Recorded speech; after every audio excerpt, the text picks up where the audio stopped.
Meet Uncle Sam. He has a lot of bills to pay, almost $4 trillion worth every year. Uncle Sam's income is a little over $2 trillion per year.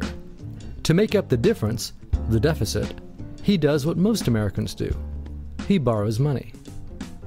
When Uncle Sam takes out a loan, he calls it a bond. Bonds can be held by banks, investors, or even foreign governments.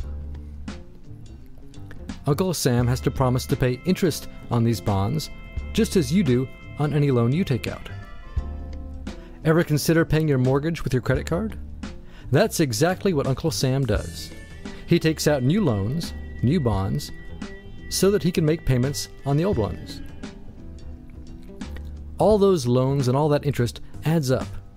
Right now, Uncle Sam owes about $14 trillion. To put that in perspective, $14 trillion is about the same as the national GDP, the total value of all the goods and services produced by the entire American economy in a year. It's such a huge amount of money that Uncle Sam is starting to run out of people to borrow from, and he's having trouble just paying the interest on his loans. Historically, Uncle Sam's income has come from taxes. But every increase in taxes has been followed by an increase in spending. And anyway, in the last few years, the gap between taxes and spending has gotten so huge, it would be pretty difficult to make up the difference. So raising taxes is not a very appealing option. By the way, the majority of tax revenue comes from Social Security and individual income tax. The little yellow bits on this graph show the amount that corporate income tax contributes.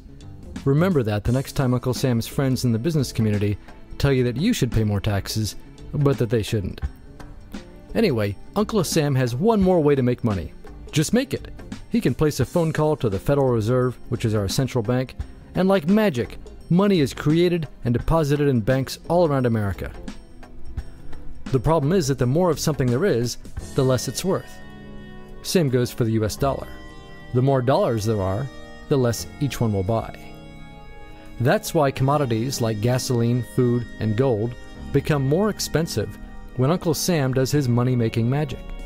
The commodities aren't really worth more, your money is just worth less. That's called inflation. Remember the foreign governments that lent money to Uncle Sam? When they lent money to the American government, something interesting happened. It made the US look richer and their countries look poorer. When another country looks poor and America looks rich, $1 of our money buys a lot of their money.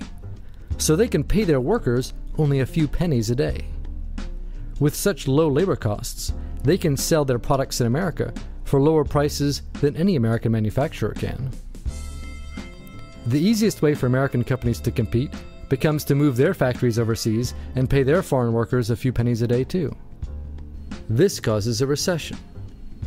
Americans lose their jobs, stop paying taxes, and start collecting federal benefits like Medicaid and unemployment. This means that Uncle Sam has even less income and even more expenses. At the same time, the people who still have jobs are desperate to keep them, so they tend to do more work but not to get paid anymore. When your dollars are worth less and you're not earning more of them, that's called stagflation. And this is why Uncle Sam is in a catch-22. He can't raise taxes or cut spending without making the recession worse. And he can't have the Federal Reserve create more money without making inflation worse. For now, he can keep borrowing money, but since he can't even pay the interest on the loans he already has, it just makes the eventual bankruptcy even worse.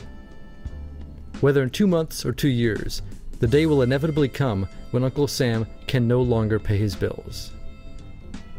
When that happens, the banks, investors, and foreign governments who are counting on that money won't be able to pay their bills either. If investors can't pay their bills, corporations won't be able to pay their employees. If banks can't pay their bills, you won't be able to take out a loan, use a credit card, or even withdraw your savings. If foreign governments can't pay their bills, their own banks and corporations will have the same problems. That's called a global economic collapse. And it's really scary. It's never happened before, so nobody really knows how bad it will be, how long it will last, or even how we'll eventually get out of it. The only thing we can do is to educate ourselves, try to figure out what's actually going on, and to prepare for what may be very extraordinary circumstances.